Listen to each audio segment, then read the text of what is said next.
राधे राधे। आज मैं आपको गणेश जी की कहानी कहने जा रही हूँ। कहानी इस प्रकार है।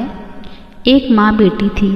वे रोज़ सूरज भगवान, विनायक जी, पथवारी माता, तुलसी, बड़ देवता की पूजा करती, फिर भोजन करती।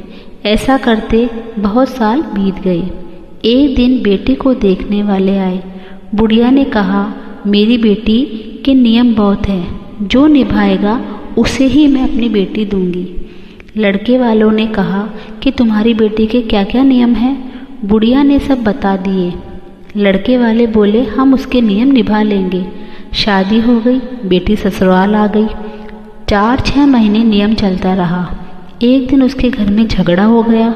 सासू जिठाने कहने लगी, ये बाद में आकर भी देव देव करती है, सारा काम हम ही क्यों करें।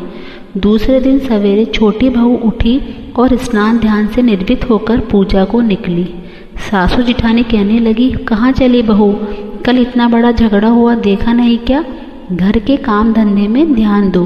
बहू ने चोपड़ा रख दिया और महल में जाकर सो गई। भूखी प्यासी 2-3 दिन तक सोती रही। भगवान सपने में आए। बहू सोती है या जागती है। बहू बोली, चिंता में हूँ।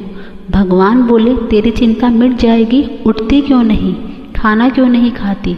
बहू बोली, कैसे खाऊं, सासू बाहर जाने नहीं देती, पूजा हो नहीं सकती। भगवान बोले, घर में ही देवता है। बहू उठी, कमरा खोला और अलमारी खोली। देखती है कि विनायक जी खेजड़ी की झाड़ के नीचे बैठे हैं। पथवारी दही दूधों के हिंडोले ले रही है। 7 घोड़े के रथ पर सूरज भगवान चमक रहे हैं। तुलसी माता हरी भरी बैठी है। बड़ देवता, पथवारी, पीपल देवता सारे ही है। वो नीचे गई, जल कलश व पूजा का थाल लाई। पूजा करी, कहानी कही, हुकारा भगवान ने दे दिया। नीचे आके जीमने बैठ गई। देवरानी जिठानी कहने लगी, रूठी रानी कौन मनावे, टुक टुक करती आप ही आवे। कहा, गए तेरे नियम धर्म।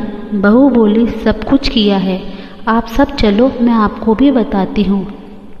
आगे आगे बहू, पीछे पीछे सब जन चले। कमरा खोला, अलमारी खोली तो देखा वहाँ 33 करोड़ देवी देवता विराजमान हैं। सासू उठकर बहू के पैर पड़ने लगी। बहू बोली, सासू जी आप सब देवताओं के पैर पड़ो, मैं आपके पैर छूती हूँ। हे भगवान, बहू को दर्शन दिए वैसे सबको देना, अमर सुहाग देना, अमर पियरवास देना। जय गणेश जी महाराज की।